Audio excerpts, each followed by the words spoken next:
चुनाव का वक्त है। इस वक्त आप जानते हैं कभी भी चुनाव की घोषणा हो सकती है, लेकिन उससे पहले अगर चुनाव आयुक्त ही इस्तीफा देकर चले जाए तो क्या कहा जाएगा। आप जानते हैं कि 3 चुनाव आयुक्त का निर्वाचन आयोग होता है और उनमें से जो चीफ है वो है राजीव कुमार, लेकिन उनके अलावा 2 और, जिसमें से एक रिटायर हो चुके हैं और एक रिटायर होने से पहले इस्तीफा देकर चले गए। आखिर ऐसा क्या है कि चुनाव आयोग से चुनाव आयुक्त इस्तीफा देकर चले गए? एक बड़ा सवाल। आप जानते हैं अरुण गोयल, उन्होंने कल इस्तीफा दे दिया है और अचानक इस्तीफा दिया।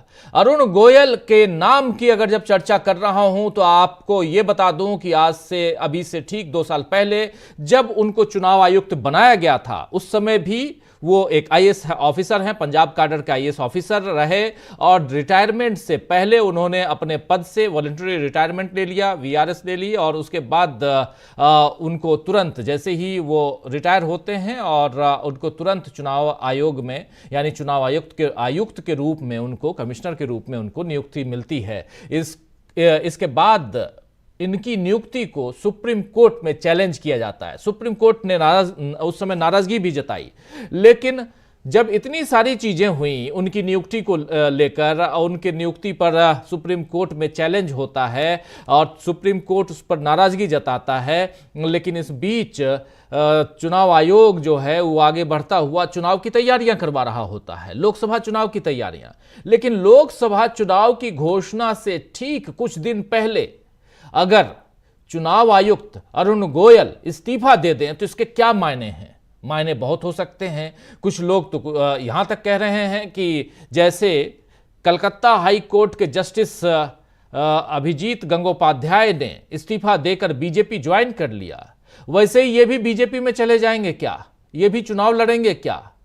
और अब बचा ही क्या है इस देश में? ऐसी सारी बातें भी हो रही हैं, लेकिन कुछ बातें और भी हैं। इन सब पर चर्चा करेंगे इस ब्रेकिंग न्यूज में। हम समझने की कोशिश करेंगे कि आखिर ऐसा क्यों हो रहा है। क्या हमारे लोकतंत्र पर अब किसी तरह का खतरा मंडरा रहा है या कुछ और है? आइए, हमारे साथ कुछ साथी जुड़े हुए हैं। हमारे साथी जुड़े हुए हैं, 2 साथी जुड़े हुए हैं। प्रशांत टंडन जी हैं और अमलेंदु उपाध्याय जी हैं। आप दोनों का स्वागत करता हूं इस कार्यक्रम में। एक बहुत बड़ी खबर, प्रशांत जी, चुनाव आयुक्त अगर इस्तीफा दे दें तो क्या मायने निकाला जाए इसमें, जरा आपसे समझूं।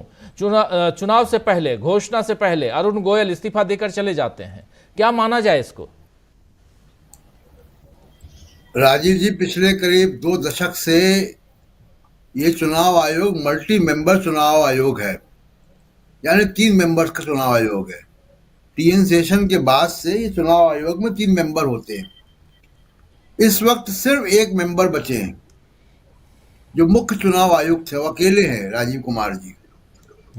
तो एक तो ये चिंता का विषय है कि चुनाव के एंड पहले जब पूरा चुनाव आयोग कई राज्यों के दौरे कर रहा है, चुनाव की तैयारियों को अंतिम रूप दिया जा रहा है, उस वक्त चुनाव आयोग में 2 आयुक्त नहीं है और 1 आयुक्त इस्तीफा देकर चले गए। आमतौर पे, सामान्य तौर पे राजीव जी, ये होता है कि अगर कोई व्यक्ति चुनाव के ठीक पहले इस्तीफा दे रहा है, चुनाव आयुक्त, तो सरकार उससे कहती कि भाई 1-2 महीना आप निकाल ले, चुनाव करा ले, फिर हम रिप्लेसमेंट आपका कर देंगे, आपको रिलीव कर देंगे। लेकिन ऐसा नहीं हुआ। तो जितनी लाइटनिंग स्पीड से, जितनी त्वरित गति से उनका अपॉइंटमेंट हुआ था, उतनी त्वरित गति से इस्तीफा भी हो गया और इस्तीफा स्वीकार भी हो गया। ये बहुत असामान्य है।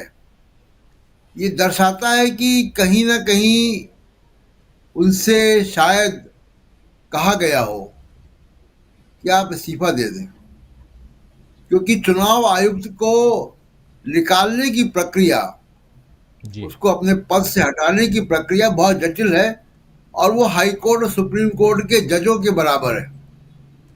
यानी उनके खिलाफ आपको महाभियोग देना पड़ेगा पार्लियामेंट में और एक लंबी प्रक्रिया है जिसे महीनों लगते हैं। कभी भी देश में इस प्रक्रिया से कोई चुनाव आयुक्त नहीं हटाया गया। लेकिन चुनाव आयोग में कुछ बहुत गड़बड़ चल रहा था। गड़बड़ यह था राजीव जी कि अभी हाल में, यानी बंगाल, आखिरी जो दौरा चुनाव आयोग का हुआ है वो बंगाल में हुआ है। और बंगाल के दौरे में अरुण गोयल नहीं गए थे और उसकी जो प्रेस कॉन्फ्रेंस हुई उस प्रेस कॉन्फ्रेंस में भी वो नहीं बैठे थे। अकेले राजीव ने प्रेस कॉन्फ्रेंस की थी। ये बहुत असामान्य है। और आपको याद होगा कि बिहार के दौरे के बाद चुनाव आयोग जब प्रेस कॉन्फ्रेंस कर रहा था, दोनों आयुक्त थे। जी तो कुछ ना कुछ कहीं ना कहीं गड़बड़ हुआ है। और जो बहुत सी बातें सूत्रों के हवाले से आ रही हैं या पुष्ट खबरें हैं, वो ये भी बातें हो रही हैं कि बंगाल के चुनाव के शेड्यूल को लेकर इनका विवाद था, इनकी राय एक नहीं थी मुख्य चुनाव आयुक्त से। वो भी एक कारण समझा जा रहा है। जी तो बहुत असामान्य है। और अभी मैं ये भी बताऊंगा कि इनका अपॉइंटमेंट ही बहुत ही विवादित था, राजीव जी। जी बिल्कुल बिल्कुल, आप सही कह रहे हैं। अनूप पांडे थे जो फरवरी में रिटायर हो गए थे। आपको पता होगा 3 सदस्यों की का ये चुनाव आयोग, और उसमें चीफ जो हैं वो राजीव कुमार, फिर अनूप पांडे और अरुण गोयल। अनूप पांडे रिटायर हो गए, अरुण गोयल का कार्यकाल 2027 तक था, और जो अभी रिटायर हो गए और उन्होंने इस्तीफा दे दिया। और उनके अलावा अब वहां बचते एक हैं राजीव कुमार, और राजीव कुमार क्या अकेले अपने दम पर चुनाव लड़ाएंगे? लेकिन इसके अलावा यहां सवाल कई सारे हैं। आखिर इस्तीफा देकर क्यों चले गए चुनाव आयुक्त अरुण गोयल? बहुत सारे सवाल हैं। बीजेपी ज्वाइन करेंगे कि नहीं करेंगे, ये तो बाद का सवाल है, बाद की बात है। लेकिन इस वक्त चुनाव आयुक्त क्यों चले गए? और चुनाव के समय दरवाजे पे चुनाव खड़ा है, क्या चुनाव लेट हो करवाने की प्रक्रिया है? क्या चुनाव, बहुत सारे सवाल आ रहे हैं अमलेंदु जी, बहुत सारे सवाल। जरा आपके पास भी आना चाहता हूं। 1985 बैच के IAS officer Arun Goyal Punjab cadre के हैं। 2022 में रिटायरमेंट ले लेते हैं, उसके बाद चुनाव आयुक्त बना दिया जाता है रातों रात उनको। उनके चुनाव आयुक्त बनते ही ये मामला सुप्रीम कोर्ट पहुंचता है। सुप्रीम कोर्ट भी नाराजगी जताता है और कहता है कि आप उस प्रक्रिया को अच्छे से जल्दी लेके आइए कि चुनाव आयुक्त की नियुक्ति की जो प्रक्रिया है उसको। इसके बाद सुप्रीम कोर्ट खैर डायरेक्टिव देता है सरकार को, और सरकार एक अपनी प्रक्रिया, जो चुनाव आयुक्त को नियुक्त करने की प्रक्रिया है, वो बनाती है, जिसमें प्रधानमंत्री लीड करते हैं। लेकिन प्रधानमंत्री के द्वारा अपॉइंटेड उसी कमेटी में, जो चुनाव आयुक्त के निर्वाचन की कमेटी है, उस कमेटी में कैबिनेट का मंत्री होगा, यानी कि सरकार के 2 होंगे, और एक एलओपी होगा, लीडर ऑफ अपोजिशन होगा लोकसभा का। और वो आज की तारीख में कांग्रेस के, आप जानते हैं लेकिन यहाँ सवाल इतना ही नहीं है। आखिर अचानक जो बात यहाँ प्रशांत टंडन जी कह रहे हैं कि आखिर अचानक क्यों छोड़कर चले गए, क्यों इस्तीफा देकर चले गए, ये सब तो जो पहलू हैं उसकी हम चर्चा कर रहे हैं। लेकिन क्यों चले गए, इसके पीछे के क्या कारण हो सकते हैं, इस ब्रेकिंग न्यूज में वही आप तक हम पहुंचाने की कोशिश करेंगे दोस्तों, कि क्या क्या संभावनाएं हो सकती हैं, क्या क्या वजहें हो सकती हैं अरुण गोयल के इस वक्त इस्तीफा देने के। जिसमें अभी प्रशांत टंडन जी कह रहे हैं कि वो जब वेस्ट बंगाल का जो चुनाव, कई चरणों में वेस्ट बंगाल के चुनाव के पक्ष में वो नहीं थे, यानी कि अभी ये भी चल रही है बातें, अंदर खाने चल रही हैं कि किस लोकसभा के चुनाव कितने चरणों में करवाए जाएं, कब किस राज्य के चुनाव करवाए जाएं, ये सारी बातें चल रही हैं। अरुण गोयल कहीं ना कहीं इस बात से भी नाराज थे और वो प्रेस कॉन्फ्रेंस में नहीं बैठे। चलिए यहां तक ठीक है, लेकिन आनन फानन में अचानक आप इस्तीफा देते हैं और आपके इस्तीफा को तुरंत द्रौपदी मुर्मू जो राष्ट्रपति हैं वो स्वीकार कर लेती हैं। इतना आसान तो नहीं होगा। जरा अमलेंदु उपाध्याय जी आपके पास आओ, फिर इस पर बात करेंगे कि आखिर इसके पीछे के कारण क्या हैं, क्यों इस्तीफा दिया अरुण गोयल ने। लेकिन आपकी पहली प्रतिक्रिया अमलेंदु जी। राजीव जी, ये मामला बहुत ज्यादा पेचीदा लग रहा है और इसके कई सारे कारण हो सकते हैं, और कुछ जो पिछले दिनों घटनाएं हुई उनको आपस में जोड़ने की हम कोशिश करते हैं। एक तो जैसा आपने बताया कि पश्चिम बंगाल गए और पश्चिम बंगाल के दौरे में ये गए, तो वहाँ जो आपको याद होगा कि हम लोगों ने चर्चा भी की थी कि जो शुभेंदु अधिकारी है वो चुनाव आयोग की टीम से जाकर के मिले थे इन लोगों से, और मेमोरेंडम उन्होंने दिया था कि 42 चरणों में पश्चिम बंगाल में मतदान कराया जाए और 17 लाख मतदाता जो हैं वो मतदाता सूची से उनके नाम काटे गए। यानी कि बड़े पैमाने पे पश्चिम बंगाल में रिगिंग करने की भारतीय जनता पार्टी की एक प्रयास है, जिसके तहत शुभेंदु अधिकारी ने ये जाकर के अपना मेमोरेंडम दिया था। मुझे लगता है कि उस मेमोरेंडम को लेकर के भी कुछ ना कुछ विवाद रहा होगा। दूसरा, राजीव जी की जिस तरीके से सुप्रीम कोर्ट ने डायरेक्टिव दिया कि आपको किस तरीके से चुनाव आयुक्त का चयन करना है, एक सीट खाली है चुनाव आयुक्त की जो अभी रिटायर हुए हैं, दूसरे सज्जन ये थे। हालांकि इन्हीं के विवाद पर सुप्रीम कोर्ट ने डायरेक्टिव दिया था, लेकिन जब वो होने लगता है कि अपनी बिल्ली खुद को म्याऊ जब करने लगती है तो बड़ी दिक्कतें पैदा हो जाती हैं राजीव जी। लगता है कि भारतीय जनता पार्टी को उनकी बिल्ली जो थी वो शायद कुछ म्याऊ करने लग गई थी। आपको याद होगा इससे पहले भी एक अशोक लवासा नाम के चुनाव आयुक्त हुआ करते थे, उन्होंने भी त्याग पत्र दिया था और उन्होंने भी जो बहुत सारी चीजों को लेकर के इस सरकार के ऊपर प्रधानमंत्री नरेंद्र मोदी की जो बहुत सी चुनावी यात्राएं थी उनको लेकर के कुछ सवाल उठाए थे, और उसमें कुछ तकरार होने के बाद उन्होंने अशोक लवासा ने भी त्यागपत्र दे दिया था। बाद में अशोक लवासा की पत्नी को इनकम टैक्स का नोटिस जारी हुआ। तो ये बहुत सारे सीक्वेंसेस जो है इनको जोड़ने की आवश्यकता है इस समय। दूसरा राजीव ये कि चुनाव सिर के ऊपर है। अब 2 चुनाव आयुक्त अगर चले गए तो अकेले बचेंगे राजीव कुमार, जो बताए जाते हैं प्रधानमंत्री के बहुत खास हैं। अब ऐसा चर्चा है, वो है कि नहीं है वो तो वो जाने, प्रधानमंत्री जाने उनके खास है कि नहीं है। लेकिन अब सब सारी चीजों का नियंत्रण जो है वो राजीव कुमार के हाथ में होगा, एक व्यक्ति के हाथ में होगा। दूसरा ये कि अगर कोई दूसरा इसमें बनाया भी जाता है तो उस कमेटी में अब सीजीआई नहीं होंगे, जिस कमेटी से नया चुनाव आयुक्त चुना जाएगा। यानी कि बिना सीजीआई के अब ये चुना जाएगा। और ये सरकार ने पास कराया पिछले उसमें कि इसको जो है जो सुप्रीम कोर्ट ने डायरेक्टिव दिया था वो डायरेक्टिव सुप्रीम कोर्ट का हटाया गया, अब उसमें चीफ जस्टिस नहीं होंगे। तो ये सारी एक तरीके से प्रक्रिया जो की गई तो वो चुनाव आयोग पे पूरी तरीके से कब्जा अपना करने का ये सरकार की एक मंशा समझी जा सकती है। हो सकता है कि अरुण गोयल को कहीं समझ में आ रहा हो, कहीं आत्मा जाग गई हो, अंदर की कुछ बातें आ गई हो, या हो सकता है ये कुछ और ऐसे दबाव पड़ रहे हो जो कि नीतिगत ठीक नहीं हो या आगे चल करके कुछ नुकसान से हो सकता हो। ये समझ में आया हो कि कहीं सरकार नहीं बन पाई और उसके बाद फिर कुछ जांच वांच हो गई तो फिर कुछ संकट हो सकता है। तो ये सोच समझ करके उन्होंने दिया हुआ। लेकिन जिस तरीके से 24 घंटे के अंदर ही राजीव जी उनका इस्तीफा स्वीकार भी हो जाता है, हालांकि कितनी जल्दी फाइलें चलती हैं, मतलब जिस तरीके से उनकी नियुक्ति हुई थी उसी तरीके से इस्तीफा हो गया। जिस दिन वीआरएस लिया उसके अगले दिन ही वो चुनाव आयुक्त मनोनीत कर दिए जाते हैं, मतलब बना दिए जाते हैं, और जिस दिन इस्तीफा देते हैं उस दिन इस्तीफा स्वीकार हो जाता है। तो ये चटमंगनी पटव्यवहार जो है उनको बनाने में भी हुआ और उनके इस्तीफे को स्वीकार करने में भी हुआ। तो दोनों चीजों के पीछे राज्य सरकार की मंशा जो है कहीं ना कहीं वो ठीक नहीं है, और इसके पीछे कोई ना कोई बड़ी जो है वो चाल हो सकती है। अब देखना ये है कि क्या सरकार कल या परसों में या आज ही कोई नया चुनाव आयुक्त का चयन करती है कि नहीं करती है, या अकेले राजीव कुमार चुनाव में लेकर के जाते हैं। पश्चिम बंगाल के जब लोकसभा चुनाव की घोषणा होगी, ये देखना होगा कि पश्चिम बंगाल में कितने चरणों में चुनाव की घोषणा होती है, वोटर लिस्टों में से कहाँ किस किस राज्य में कितने नाम काटे जाते हैं, कहाँ कहाँ इसको लेकर बवाल होते हैं, ये सारी चीजें करनी होंगी। प्रशांत जी आगे बताएंगे कि सब्यसाची दास की जो थीसिस है वो किस तरीके से आकर के उस पर काम हुआ है। तो उस थीसिस में भी राजीव जी बहुत से सवाल उठाए गए हैं। वो लगता है कि पश्चिम बंगाल में उसका मॉडल जो बड़े पैमाने पर लागू करने की कोशिशें भारतीय जनता पार्टी करना चाह रही थी, और शायद उसमें अरुण गोयल जो थे वो कोई एक तरीके से बाधा बन रहे थे।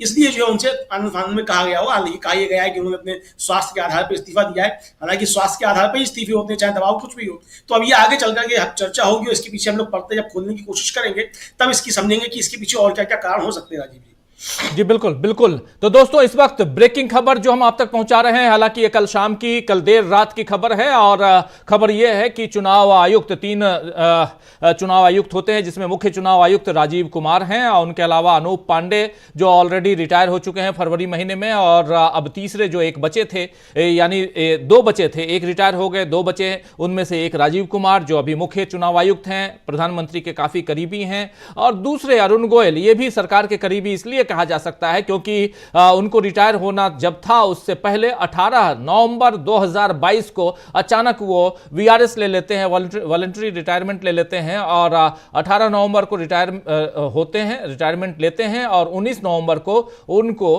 5 साल के लिए चुनाव आयुक्त बना दिया जाता है। चुनाव आयुक्त जैसे बनाया जाता है, हालांकि 2 दिन बाद 21 नवंबर को वो चुनाव आयुक्त के पद पर विराजमान होते हैं, लेकिन इस बीच ADR association for democratic reforms वो इसके खिलाफ एक याचिका दायर करता है सुप्रीम कोर्ट में। सुप्रीम कोर्ट नाराजगी जताता है ऐसे अपॉइंटमेंट पे, लेकिन सरकार कहती है कि हम निर्वाचन की जो प्रक्रिया है उसको जल्दी ही कानून का रूप देंगे। और इसके बाद कानून, हालांकि ये बन चुके होते हैं, अरुण गोयल सरकार के साथ काम कर रहे होते हैं, तीन आयुक्तों की जो ये बेंच है चुनाव आयोग वो काम कर रहा होता है। लेकिन इस बीच अब अचानक इस बीच दो चीजें होती हैं। एक, चुनाव की प्रक्रिया के लिए एक नया कानून आ जाता है, चुनाव आयुक्तों की प्रक्रिया के लिए एक नया कानून आता है। उस कानून में 3 मेंबर होते हैं जो चुनाव करेंगे चुनाव आयुक्तों की। पहला जो मेंबर होगा वो प्रधानमंत्री होगा,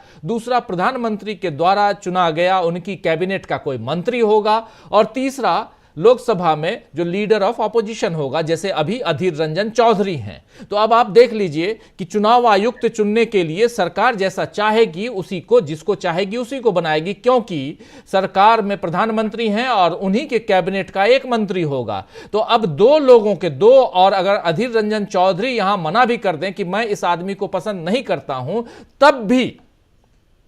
तब भी वही निर्वाचित होगा, क्योंकि सरकार के 2 लोग हैं।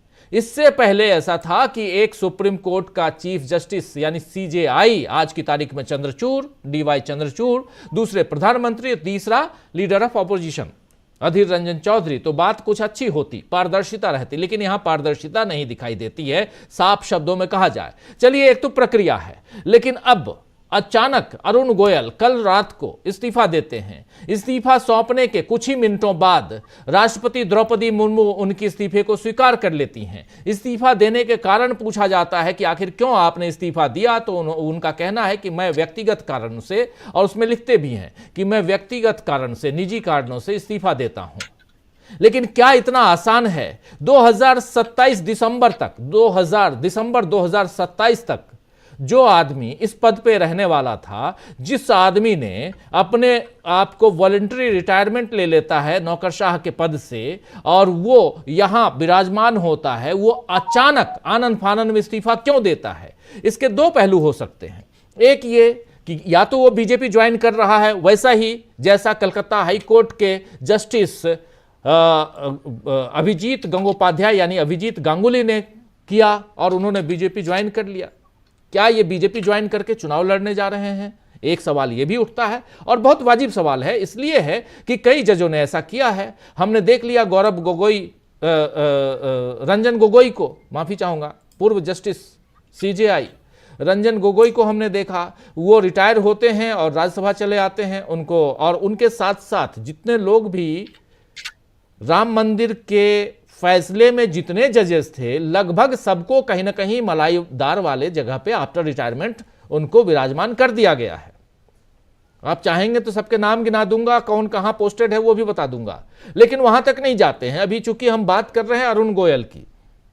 तो एक तो ये यहां संभावना जागृत होती है प्रशांत जी। दूसरी संभावना कि क्या, जैसा आप कह रहे थे, क्या अचानक इनका मोह भंग हो गया? क्योंकि 5 साल तक आपको निर्वाचन आयोग में बैठाया जाता है। आज की तारीख में क्या आप प्रधानमंत्री नरेंद्र मोदी से बिल्कुल 2 आंखों में आंखें डालकर बात करने के लिए तैयार हैं? और अगर तैयार हैं तो आप उसको भुगतने के लिए भी आपको तैयार रहना होगा। अचानक आखिर अशोक लवासा ने इस्तीफा क्यों दे दिया था? वो एशियन डेवलपमेंट बैंक में वहां विराजमान हो गए, यहां से सीधे विदेश सिंगापुर क्यों चले गए अशोक लवासा भी थोड़ा सा सरकार के बातों और नुमाइंदों की तरह काम नहीं कर रहे थे अब, लेकिन क्या इनका भी दिलो दिमाग जो है वो परिवर्तित हो गया था? ये बहुत सारे सवाल हैं। इन सवालों से जरा इस पर हम लोग बात करें, लेकिन उससे पहले मल्लिकार्जुन खड़गे ने जो प्रतिक्रिया दी है इस पर वो सुनना जरूरी है। क्या कुछ मल्लिकार्जुन खड़गे कह रहे हैं इस एक बहुत बड़े घटनाक्रम में? ये छोटी मोटी बात नहीं है दोस्तों, ये हमारे देश के लोकतंत्र के ऊपर एक प्रहार के रूप में भी इसको देखा जा सकता है।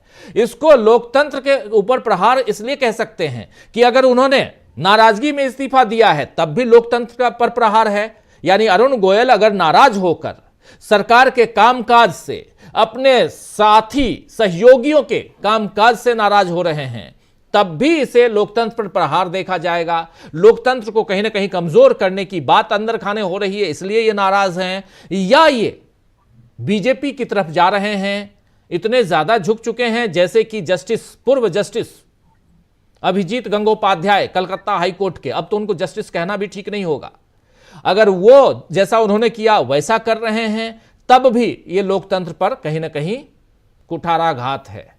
इन सब की चर्चा हम करेंगे, लेकिन पहले सुनते हैं क्या कुछ कह रहे हैं कांग्रेस के प्रेसिडेंट मल्लिकार्जुन खड़गे इसी मसले पर क्या प्रतिक्रिया दे रहे हैं, सुनिए। हाँ, यही तो मैं सोच रहा था कि क्यों ये कलकत्ता में हाईकोर्ट जज ने जब इस्तीफा देकर बीजेपी में शामिल होकर दूसरे दिन ही टीएमसी को गाला देना शुरू किया, तो कैसी मानसिकता जजों की भी है इससे जाहिर होता है। यानी जो जज एक दिन में रेजिग्नेशन देकर दूसरे दिन अपने बीजेपी में ज्वाइन होता है, तो इसका मतलब है कि ऐसे मानसिकता वालों लोगों के उन्होंने बिठाया है हर जगह। तो अब जो इलेक्शन कमीशन के चेयरमैन गोयल जी रिजाइन किए हैं, उनका कौन सा रहा है, थोड़ा देर इंतजार करके फिर बोलेंगे उसके ऊपर। तो अभी आप सुन रहे थे यहां मल्लिकार्जुन खड़गे को जो प्रतिक्रिया दे रहे थे, बहुत महत्वपूर्ण प्रतिक्रिया यहां पर। और ये प्रतिक्रिया जो है ये मायने इसलिए भी क्योंकि लीडर ऑफ अपोजिशन भी कांग्रेस पार्टी से और कांग्रेस के प्रेसिडेंट और मल्लिकार्जुन खड़गे खुद राज्यसभा में एलओपी हैं, और उस लिहाज से भी इनकी प्रतिक्रिया मायने रखती है। क्या कुछ कहेंगे, यहां से कुछ सवाल खड़े होते हैं प्रशांत टंडन जी, बहुत महत्वपूर्ण सवाल है, इसकी तरफ आना चाहता हूं कि दोनों ढंग से अगर ये साहब बीजेपी की तरफ जाते हैं तब भी, क्योंकि आप ऐसी जगह पे बैठे हुए हैं जहां आपको पारदर्शी होना होगा, ट्रांसपेरेंट होना होगा, आपके लिए तमाम दल एक होने आपको देखना चाहिए उस हिसाब से। और दूसरा, अगर आप खिन्न होके, नाराज होके इस्तीफा देके जा रहे हैं तब भी क्या कुछ देखा जाए और कैसे देखा जाए? राजीव जी, पहली बात तो ये है कि सरकार ने पहले ही मतलब इस इस्तीफे के पहले ही एक जो वैकेंसी ऑलरेडी थी, उस वजह से अधीर रंजन को 14 या 15 तारीख को ऑलरेडी सूचित कर दिया है अपॉइंटमेंट कमेटी की बैठक के लिए। तो अब यानी नए चुनाव की घोषणा अब 15 तारीख के बाद ही हो पाएगी, जब तीनों इलेक्शन कमिश्नर होंगे, यानी 2 नए इलेक्शन कमिश्नर अपॉइंट हो जाएंगे। तो 14 या 15 तारीख को ये डेट दी गई है, इस दौरान ये अपॉइंटमेंट कमेटी की बैठक होगी। दूसरी की जैसे खड़गे जी बात कह रहे थे, अगर अरुण गोयल बीजेपी ज्वाइन करते हैं तो इलेक्शन कमीशन तो वैसे ही सवालों घेरे में है, और इसकी जो बची खुची साख है वो एकदम मिट्टी मिल जाएगी, क्योंकि अरुण गोयल पिछले 8 विधानसभा के चुनाव अपने कार्यकाल के दौरान और राज्यसभा के और तमाम और चुनाव करा चुके हैं। तो उन सारे चुनाव की निष्पक्षता पर सवाल खड़े हो जाएंगे कि इन्होंने कैसे कराए हैं, क्योंकि मध्य प्रदेश के चुनाव को लेकर आपको याद होगा कि सवाल खड़े हुए थे, छत्तीसगढ़ के चुनाव को लेकर सवाल खड़े हुए थे, अभी जब राज्यसभा के चुनाव हुआ है हिमाचल में, उसको लेकर बड़े सवाल खड़े हुए हैं। तो ये सारे सवाल खड़े हो जाएंगे। दूसरी बात ये है कि देखिए, जो अरुण गोयल जी है, जैसा अमरिंदर जी ने बताया, ये 22 नवंबर को अपॉइंट हुए 2022 को, और उसके ठीक 24 घंटे पहले इन्होंने वॉलंटरी रिटायरमेंट ले लिया। जो पैनल बनाया गया अपॉइंटमेंट के लिए कुछ अफसरों का, उसमें ये यंगेस्ट थे, यानी इस बात की पूरी तरीके से ठोक बजाकर उसको रखा गया कि इनकी एलिजिबिलिटी, इनकी योग्यता जो है वो सबसे करीब हो अपॉइंटमेंट के लिए। और जब इनको अपॉइंट किया गया उसी वक्त राजीव जी चुनाव आयुक्तों की नियुक्ति पर सुप्रीम कोर्ट एक याचिका की सुनवाई कर रहा था। संवैधानिक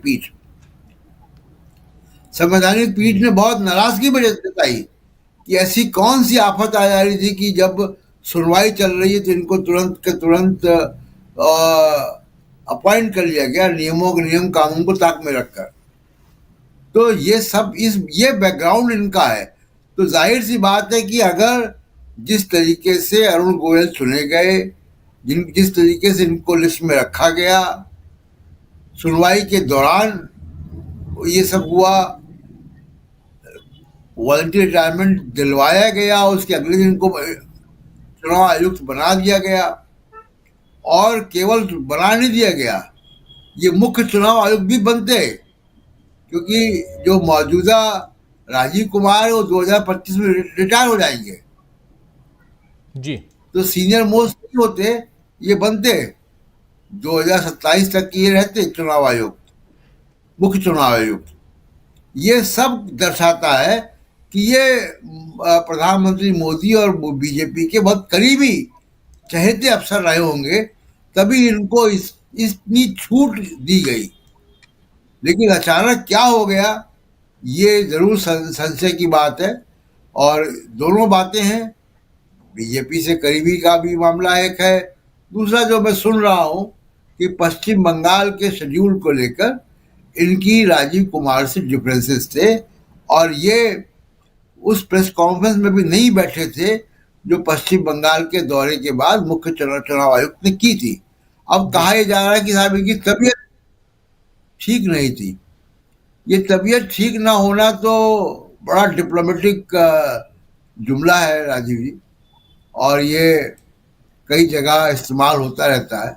लेकिन कुल मिला के राजीव जी ये है कि देखिए, मैच के पहले कल फाइनल मैच होना है, उसके पहले अगर टीम का ओपनिंग बैट्समैन, कैप्टन, रेफरी बदलता है, इसका मतलब है कि वो मैच को प्रभावित करेगा।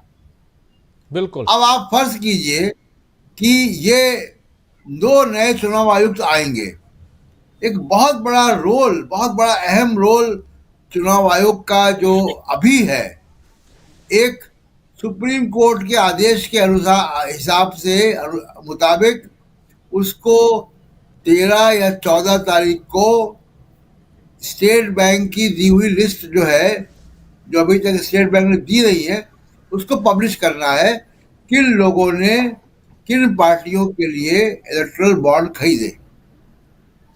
इलेक्टोरल बॉन्ड के सुप्रीम कोर्ट के फैसले को इलेक्शन कमीशन को इम्प्लीमेंट करना है। दूसरा, इलेक्टोरल रोल्स का रिवीजन, यानी उसकी स्क्रूटनी कि वो कितना अच्छे ठीक बने कि नहीं बने। जब इलेक्टोरल रोल ठीक होंगे, इंतजाम ठीक होगा, इलेक्शन का शेड्यूल कैसा है, क्या वो पारदर्शिता है उसमें, क्या सभी पार्टियों के लिए वो मुफीद है, तब जाके इलेक्शन की तारीख की घोषणा होती है। ये सारी चीजें क्या 2 नए चुनाव आयुक्त को, जिनके पास शायद 24 घंटे का समय भी ना हो चुनाव की तारीख का ऐलान करने का, उनको ये समय कहाँ से मिलेगा ये होमवर्क करने का? कोई सुपर कंप्यूटर तो है नहीं, वो इंसान है, वो भी एक नए भर्ती में आएंगे, इलेक्शन कमिश्नर बनेंगे, तमाम कार्य प्रणाली को समझेंगे, लेकिन 24 घंटे के अंदर इनको एक काम करना होगा। तो कितना इंसाफ करें, कितना न्याय करेंगे उस काम के साथ, ये सब जग जाहिर है राजीव जी। बिल्कुल बिल्कुल सही कह रहे हैं आप। दोस्तों जो बाद में जुड़े हैं, आप सबका एक बार फिर से इस्तकबाल करता हूं, स्वागत करता हूं इस कार्यक्रम में, ब्रेकिंग न्यूज में। और इस ब्रेकिंग न्यूज में हम आप तक पहुंचा रहे हैं कि कैसे इस्तीफा देकर चले गए चुनाव आयुक्त। जो चुनाव आयुक्त 3 चुनाव आयुक्त जो है, 3 चुनाव आयुक्तों का एक मंच है, और उसमें मुख्य चुनाव आयुक्त और उनके 2 सहयोगी आयुक्त होते हैं, जिसमें से दोनों सहयोगी आयुक्त आज की तारीख में नहीं हैं। एक अनूप पांडे जो ऑलरेडी रिटायर हो चुके हैं फरवरी महीने में, और दूसरे अरुण गोयल, ये इस्तीफा देकर कल रात चले गए, यानी उन्होंने इस्तीफा दे दिया। अब बचे सिर्फ एक, वो है राजीव कुमार। राजीव कुमार मोदी जी के काफी करीबी माने जाते हैं, कहे जाते हैं, उसी आधार पर आप तक हम ये बात रख भी रहे हैं।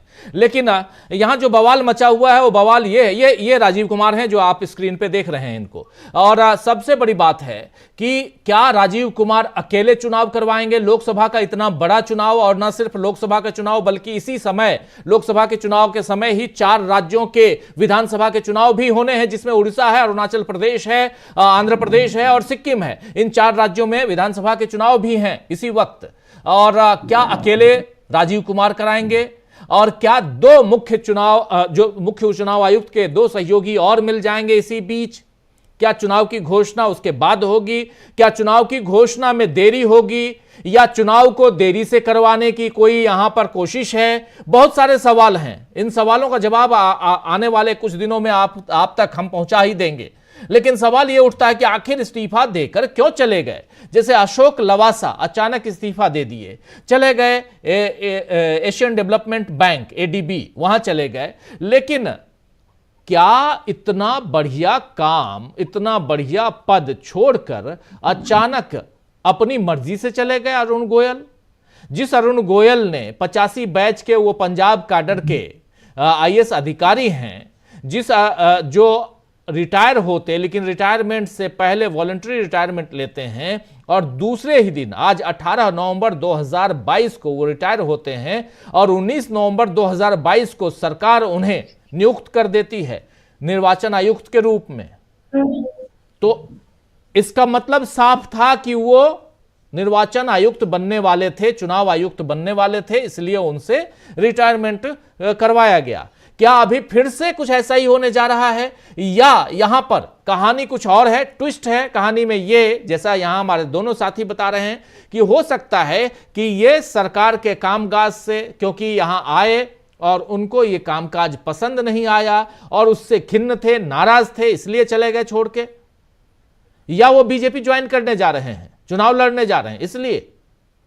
मल्लिकार्जुन खड़गे ने अपनी बात रखी है, उनकी बात बहुत महत्वपूर्ण है। और मल्लिकार्जुन खड़गे जब बात अपनी रख रहे थे तो वो एक दूसरा ओकेजन था, एक झटका और है बीजेपी को, वो बहुत बड़ा झटका है।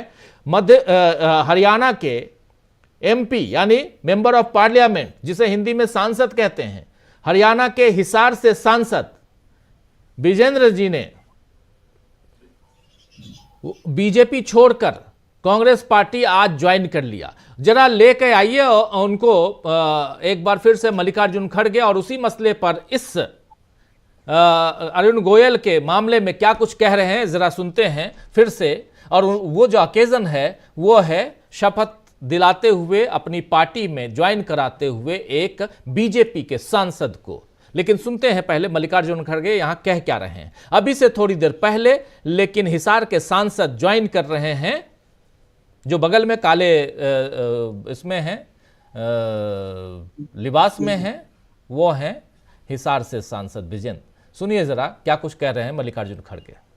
हाँ, यही तो मैं सोच रहा था कि क्यों ये कलकत्ता में हाईकोर्ट जज ने जब इस्तीफा देकर बीजेपी में शामिल होकर दूसरे दिन ही TMC को गाला देना शुरू किया, तो वो कैसी मानसिकता जजों की भी है इससे जाहिर होता है।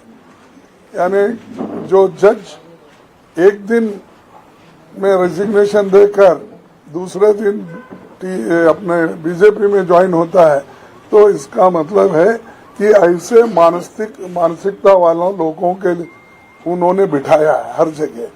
तो अब जो इलेक्शन कमीशन के चेयरमैन गोयल जी रिजाइन किए हैं, उनका कौन सा रहा है, थोड़ा देर इंतजार करके फिर बोलेंगे उसके ऊपर। तो अभी आप सुन रहे थे मल्लिकार्जुन खड़गे को, और साफ साफ कह रहे थे यही कि अभी आपने देखा कि कलकत्ता के हाई कोर्ट के जस्टिस जो हैं वो कैसे छोड़ के उधर बीजेपी ज्वाइन कर लेते हैं। तो ये जो कुछ हो रहा है इस देश में, इसकी चर्चा गंभीरता से करने की ज़रूरत है। लेकिन चुनाव सामने है और चुनाव आयुक्त रिजाइन कर दे तो इसके क्या मायने निकाले जाए, ये बहुत गंभीर सवाल है। एक बार फिर से आना चाहता हूँ इसी गंभीर सवाल के साथ अमलेंदु उपाध्याय जी आपके पास। कैसे देखा जाए अमलेंदु जी, ये बहुत ही दुखद है, एक दुखद पहलू। प्रधानमंत्री नरेंद्र मोदी काजीरंगा अभ्यारण्य में जाते हैं, हाथी की सवारी करते हैं, हाथ इधर ऐसे बढ़ाते हैं, कभी उधर दिखाते हैं, कभी बाएं दिखाते हैं, दाएं दिखाते हैं, फोटोग्राफी करवाते हैं, गेंडे की तरफ हाथ फैलाते हैं, कभी हाथी पे चढ़ जाते हैं, कभी हाथी को कुछ खिलाते हैं। ये सारी तस्वीरें कल हम लोग देख रहे थे। लेकिन इसी बीच जब उस समय वो तस्वीरें हम यहाँ दिखा रहे थे, तमाम टेलीविजन चैनल्स पे प्रधानमंत्री के ऐसे पोजेज दिखाए जा रहे थे। ये देखिए, इन पोजेज के बीच यहाँ निर्वाचन आयुक्त इस्तीफा दे रहा है और राष्ट्रपति द्रौपदी मुर्मू तत्काल उस इस्तीफे को स्वीकार कर रही हैं। इसके कुछ तो मायने होंगे। ये देखिए, प्रधानमंत्री नरेंद्र मोदी, फोटोग्राफी का बहुत शौक है। लगता है कि जब रिटायर होंगे तो इनके जो फोटोग्राफ्स हैं वो प्रदर्शनी में लगाए जाएंगे। ये भी हो सकता है। तो आने वाले समय में बहुत कुछ हम देखेंगे, क्योंकि अभी तक प्रधानमंत्री ने जो फोटोग्राफी की है वो तस्वीरें सामने नहीं आई हैं। देखना दिलचस्प होगा। मैं भी थोड़ा फोटोग्राफी का शौक रखता हूं अमलेंदु जी, तो मैं भी चाहता हूं कि थोड़ा उनसे कुछ सीखूं, क्योंकि उनके जो एंगल्स होंगे प्रधानमंत्री के कुछ और होंगे। हम लोग समाचारों में एंगल खोजते हैं, ढूंढते हैं, लेकिन प्रधानमंत्री तो राजनीति में एंगल ढूंढते हैं और फोटोग्राफी में उसको कैद करते हैं। चुनाव से पहले काजीरंगा, चुनाव से पहले आपको याद होगा 2019 के चुनाव से पहले वो चले गए थे जिम कॉर्बेट और वहां फिल्म की शूटिंग कर रहे थे। लेकिन वहां घटना कुछ और घटी थी। 14 फरवरी 2019 की घटना है वो। लेकिन भगवान न करे कि वैसी घटना और कभी हो, क्योंकि बहुत दुखद घटना थी। भगवान के सामने नतमस्तक होकर यह बात कह रहा हूं। लेकिन सबसे बड़ी बात कि प्रधानमंत्री उधर हैं और इधर जो घटना घटती है निर्वाचन आयोग में, चुनाव आयोग में, वो बहुत दुखद पहलू है। आखिर अकेला एक आदमी चुनाव कराने के लिए तैयार हो गया है क्या, या इतनी उसके ऊपर, एक जो इस्तीफा दे रहा है उसके ऊपर क्या इतना दबाव है कि वो चुनाव आयुक्त का पद छोड़ दे? छोटी मोटी बात नहीं हो सकती है अमलेंदु उपाध्याय जी। इस घटना को जितनी गंभीरता से समझा जाए, इस घटना को जितनी हमारे तमाम साथी जो बाद में जुड़े हैं, आपसे भी जरूर कहूंगा कि इस पर जरा सोचिए कि आखिर इस देश के लोकतंत्र में हो क्या रहा है। क्या इस हमारे देश के लोकतंत्र को, जिस हमारी लोकतांत्रिक पद्धति है, उसको खोखला किया जा रहा है, या यहां ये हमारा लोकतंत्र इतना खोखला हो चुका है कि लोगों को इस्तीफा देना पड़ रहा है, या इस्तीफा देने के लिए दबाव बनाया जा रहा है? बहुत सारे सवाल हैं और बहुत उहापोह की स्थिति में इस कार्यक्रम को कर रहा हूं और ये सवाल आप सबके बीच रख भी रहा हूं और ढूंढने की कोशिश हमारे दो साथी हैं उनके जरिए कर भी रहा हूं। आपके जहन में भी कोई ऐसी बातें आ रही हो या कोई इसका आंसर आ रहा हो, जो सवाल मैं यहां खोज रहा हूं, अगर आपके पास उस सवाल का आंसर हो तो जरूर कमेंट बॉक्स में लिखिए। लेकिन अमलेंदु उपाध्याय जी, क्या कुछ कहेंगे आप इस पे? देखिए राजीव जी, एक तो प्रधानमंत्री बचपन से ही फोटोग्राफर बनना चाहते थे, धोखे से प्रधानमंत्री बन गए। तो वो फोटोग्राफर हैं अच्छे, तो वो अब काजीरंगा भी गए हैं और जिम कॉर्बेट भी गए थे।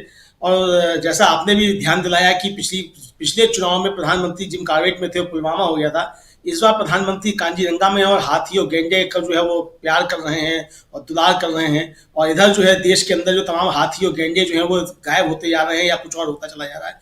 देश पूरा जो है इस समय एक तरीके से कहा जाए वो काजीरंगा बन चुका है। मतलब आपका जो है चुनाव आयुक्त इस्तीफा देके चला जाता है, अचानक को उसका इस्तीफा स्वीकार हो जाता है। जज जो है वो इस्तीफा देकर के चला जाता है और जज रहते हुए कहता है कि भारतीय जनता पार्टी के संपर्क में है और भारतीय जनता पार्टी उसके संपर्क में है, तो ये देश काजीरंगा बन चुका है, इसको मान लेना चाहिए। तो आपने जो कहा कि देश खोखला, मतलब लोकतंत्र खोखला हो चुका है या खोखला हो रहा है, मुझे लगता है कि खोखला काफी कुछ किया जा चुका है और फटने के कगार पे अब ये पहुंच चुका है, जिस तरीके की सब चीजें सामने आ रही है। आपको याद होगा राजीव जी की 2019 का जब लोकसभा का चुनाव हुआ था और 19 मई को आखिरी वोटिंग हुई थी और उसके बाद फिर सवाल जो थे ईवीएम की सुरक्षा को लेकर उस समय भी उठने लग गए थे और कई विपक्षी दलों ने कहा था कि ईवीएम को लेकर के संदेह है और ईवीएम संदेह के घेरे में है। 2019 के चुनाव में भी तब 19 मई के बाद 2 दिन के बाद जो पूर्व राष्ट्रपति थे प्रणब मुखर्जी, उनको जो था बाकायदा ट्विटर पे अपना एक वक्तव्य जारी करना पड़ा। उनको कहना पड़ा कि ईवीएम की सुरक्षा करना जो है वो चुनाव आयोग का दायित्व है, उसका अधिकार है और लोकतंत्र में किसी भी तरीके से ये संशय की स्थिति नहीं होनी चाहिए।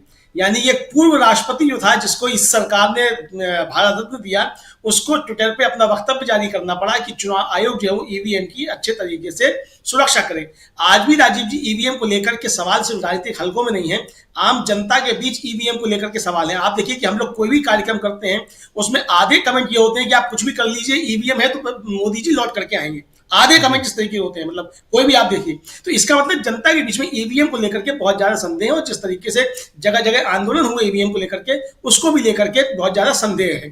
तो क्या इस समय ईवीएम को लेकर के भी कोई मसला था? क्या जो बातें कही जा रही हैं कि ईवीएम हैक हो सकती है, उसको लेकर भी कोई मसला था?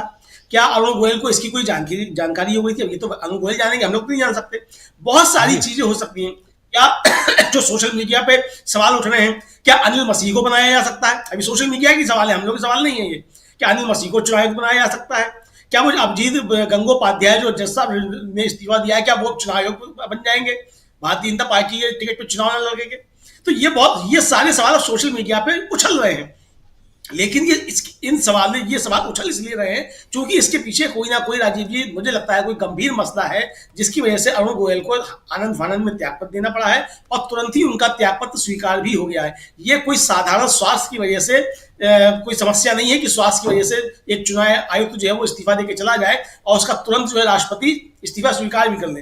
अगर मान लीजिए कोई स्वास्थ्य के आधार पर कोई मसला था तो स्वास्थ्य के आधार पर उसको डिले किया जा सकता था, उसको रोका जा सकता था कि ठीक है भाई, आप स्वास्थ्य लाभ ले लीजिए, क्या आपकी परेशानी है, अच्छे अच्छे अस्पताल हैं यहाँ, आपको दिखा दिया जाएगा, एम्स में दिखा दिया जाएगा, अमेरिका से डॉक्टर बुला लिए जाएंगे।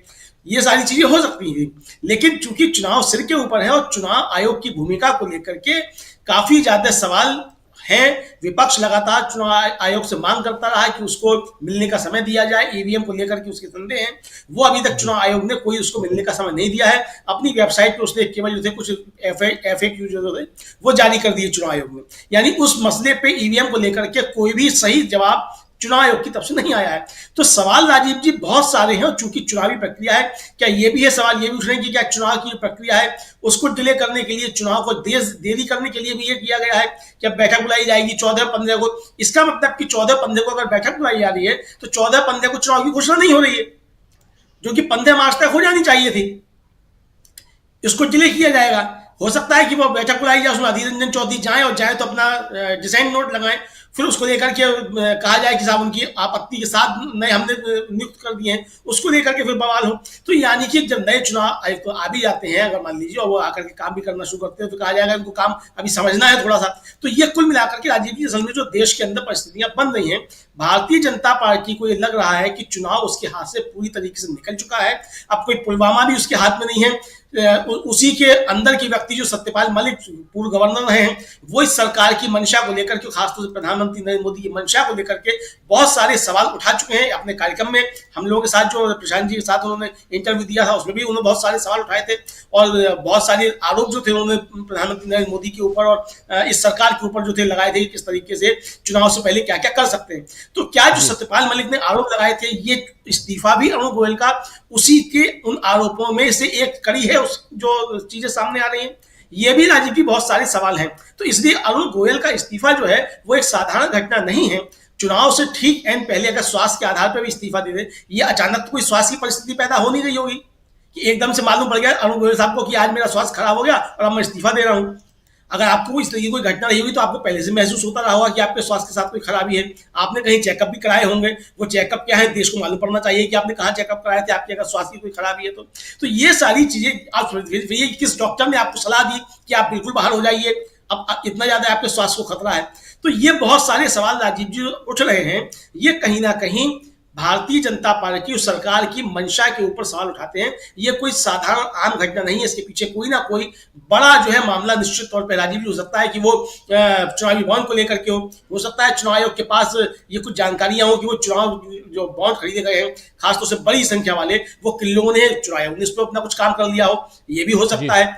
ये जानकारी मिल रही हो चुनाव आयोग को कि भाई ये किन राजनीतिक दलों ने कराए थे, इनकैश कराया था। तो बहुत सारे सवाल हो सकते हैं और जो हो सकता है कि बहुत से राज जो हैं वो अरुण गोयल के सीने में दबे हुए हों, तो इसकी वजह से उन पर दबाव पड़ रहे हैं और वो इस्तीफा देकर के चले गए राजीव जी। बिल्कुल बिल्कुल, ये सब हो सकता है, कई संभावनाएं हैं। इन संभावनाओं को तलाशने की कोशिश और समझने की कोशिश इस कार्यक्रम के जरिए कि आखिर क्यों अरुण गोयल ने इस वक्त इस्तीफा दिया है। जल्दी से आना चाहता हूं प्रशांत टंडन जी आपके पास भी, आप कैसे समझते हैं इसको, कैसे देखते हैं? बहुत सारी बातें यहाँ सामने तो आती हैं लेकिन इशारा जो है वो किस दिशा में जाता हुआ दिखाई देता है? राजीव जी, बहुत साफ तौर पे इशारा है कि चुनाव की प्रक्रिया को लेकर और चुनाव आयोग की निष्पक्षता को लेकर, चुनाव के मैनेजमेंट को लेकर बहुत गंभीर सवाल खड़े हो गए। और जैसा अमरेंद्र जी कह रहे, 15 तारीख तक तो चुनाव की घोषणा नहीं हो पाएगी, क्योंकि 14 या 15 तारीख को उन्होंने बैठक बुलाई है, सरकार बैठक बुलाई कि उसमें नाम अपॉइंट होंगे, नोटिफिकेशन राष्ट्रपति के पास जाएगा, राष्ट्रपति से नोटिफिकेशन इशू होगा, तो इसमें वक्त लगेगा और वक्त हो सकता है 1 या 2 दिन का लगे। उसके बाद जो नए चुनाव आयुक्त आएंगे वो पहली बार अशोक रोड के दिल्ली के अशोक रोड के अशोक मार्ग के निर्वाचन सदन में प्रवेश करेंगे। पहली बार वो अपने कमरे में बैठेंगे, पहली बार वो अपने सचिव या दूसरे लोगों से मिलेंगे। क्या वो मशीन है, क्या वो सुपर कंप्यूटर है कि वो इतना 543 लोकसभा चुनाव कंस्टिट्यूंसी के लगभग 90 करोड़ मतदाता से ऊपर उसकी पूरी प्रक्रिया को समझ लेंगे और अगले दिन से चुनाव कराने की स्थिति में होंगे। जी, ये बड़ा एक गंभीर सवाल है कि चुनाव कैसे हो, क्या ये खिलवाड़ है, कोई गुड्डे गुड़िया खेल है, इतना बड़ा लोकतंत्र आ रहा, ये किस तरीके से सरकार काम कर रही है। तो ये बड़ा साजिशन है कि चुनाव के ठीक पहले आप चुनाव कराने वाली जो संस्था है उसको ही अस्थिर कर दो, और यह अस्थिरता निश्चित तौर पर चुनाव आयोग की परफॉर्मेंस पे, चुनाव आयोग की निष्पक्षता पे सवाल खड़े करेगी। अभी हमको आपको नहीं मालूम है क्योंकि अधीर रंजन चौधरी की वहां मौजूदगी उस बैठक में केवल और केवल एक रस्मदायगी है, बिल्कुल। क्योंकि सरकार और सरकार का चुना हुआ एक कैबिनेट मंत्री, प्रधानमंत्री और प्रधानमंत्री का चुना हुआ एक कैबिनेट मंत्री मनोनीत, इन दोनों को तय करना है, इन दोनों की मेजॉरिटी को तय करना है। तो अधीर रंजन चौधरी वहां हाँ कहें या ना कहें उसका कोई मतलब नहीं है,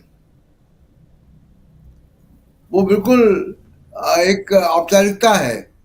और उसके बाद जो अब ये 2 नए चुनाव आयुक्त होंगे उनका क्रेडेंशियल क्या है, वो किस बैकग्राउंड के हैं, उनके ऊपर उनकी एडमिनिस्ट्रेटिव कैपेबिलिटी क्या है, ये सब आने के बाद पता चलेगा और वो कैसा कंडक्ट करते हैं। मुझे लगता है राजीव जी इसमें कि कहीं ना कहीं देखिए इस सरकार के ऊपर नैतिकता को लेकर, इस सरकार के ऊपर शुचिता को लेकर तमाम सवाल खड़े होते हैं। जिस तरीके से एजेंसियों का दुरुपयोग है, जिस तरीके से सुप्रीम कोर्ट की अवमानना स्टेट बैंक कर रहा है खुले तौर पे, उससे लगता है कि सरकार को या मोदी साहब को चुनाव के परिणामों को लेकर कुछ संशय है और वो इंश्योर करना चाहते हैं कि चुनाव के नतीजे जैसा वो सोच रहे हैं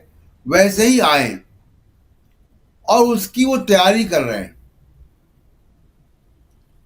और ये एक बड़ा गंभीर सवाल खड़ा हो जाएगा।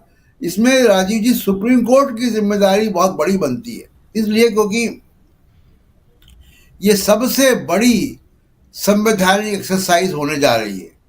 सही कह रहे हैं आप। अप्रैल मई महीने में इससे बड़ी संवैधानिक एक्सरसाइज नहीं है। ये भारत के संविधान, भारत के भविष्य के लोकतंत्र को तय करेगा ये चुनाव का नतीजा। और संविधान की रक्षा करने की जिम्मेदारी सुप्रीम कोर्ट ऑफ इंडिया की है। सुप्रीम कोर्ट को तय करना पड़ेगा, इंटरवीन करना पड़ेगा, हस्तक्षेप करना पड़ेगा अपने विशेषाधिकार के तहत कि वो election commission free and fair election कराने की स्थिति में हो, निष्पक्ष चुनाव कराने की स्थिति में हो, लेवल प्ले फील्ड हो। जिस तरीके स्टेट बैंक खुले तौर पर सुप्रीम कोर्ट की अवमानना कर रहा है, सुप्रीम कोर्ट की बताई हुई तारीख पे वो लिस्ट देने को तैयार नहीं है और बड़े बड़े विज्ञापन छाप रहा है कि वो 24 घंटे के अंदर 24 घंटे की बैंकिंग है, उसकी इलेक्ट्रॉनिक बैंकिंग है, कितने खाते हैं, कितना एम्प्लॉयज हैं, बड़े बड़े विज्ञापन उनके चलते हैं। लेकिन जो कुछ 100 एक एंट्रीज हैं, जो 16,000 करोड़ के बॉन्ड्स हैं, उनकी डिटेल देने को तैयार नहीं, जबकि वो डिटेल उसके पास हैं। तो इतने ही, और सुप्रीम कोर्ट की खुलेआम अनदेखी अगर कोई संस्था कर रही है, और वो भी चुने हुए हैंड पिक्ड अधिकारी हैं जिनको एक्सटेंशन दिया गया है। जी, ये एक नई परिपाटी सरकार के अंदर आई है राजीव जी, कि अपने चुनिंदा अधिकारियों को रिटायर मत होने दो, एक्सटेंशन पे रखो। एक सिंडिकेट बन गया। स्टेट बैंक के चेयरमैन और स्टेट बैंक के एमडी, जिनको इलेक्टोरल बॉन्ड पे सूचना देनी है इलेक्शन कमीशन को, दोनों एक्सटेंशन पर हैं। क्यों एक्सटेंशन पे हैं? कैबिनेट सेक्रेटरी एक्सटेंशन पे हैं, डिफेंस सेक्रेटरी एक्सटेंशन पे हैं, सीबीआई के डायरेक्टर 3-4 बार एक्सटेंशन को मिलता रहा, ईडी के डायरेक्टर को। तो सीबीआई के डायरेक्टर एक्सटेंशन पे रहे जायसवाल। पूरी सरकार एक्सटेंशन सरकार चल रही है। और इसी तरह स्टेट बैंक, तो जिस तरीके से संवैधानिक और सरकारी संस्थाओं पे सवाल खड़े हैं, वो चुनाव के आयोग की निष्पक्षता पे जरूर सवाल खड़े हो गए। चुनाव के एंड पहले वहाँ पे जो हलचल है, जो अस्थिरता है चुनाव आयोग के अंदर, वो सवाल जरूर खड़े करती है कि चुनाव कैसे होंगे। जी बिल्कुल बिल्कुल सही आप कह रहे हैं। सवाल कई सारे खड़े हो रहे हैं अरुण गोयल के इस्तीफे के बाद। आप जानते हैं कि अरुण गोयल जो चुनाव आयुक्त थे, उन्होंने इस्तीफा दे दिया, उनका इस्तीफा स्वीकार हो गया। राष्ट्रपति द्रौपदी मुर्मू ने कल ही रात तत्काल उनके इस्तीफे को स्वीकार कर लिया। लेकिन इसके पीछे की कहानी, जो राज है, वो सरकार और अरुण गोयल यही दोनों जानते होंगे। लेकिन वो राज धीरे धीरे खुल के हमारे बीच, आपके बीच आएंगे ही, और वो हम आप तक पहुंचाएंगे ही। इस कार्यक्रम को अब यहीं समाप्त करने की इजाजत चाहता हूं, लेकिन उससे पहले आपको बता दूं कि अभी से ठीक 25 मिनट बाद यानी 2 बजे आप एक शानदार इंटरव्यू देखिए, और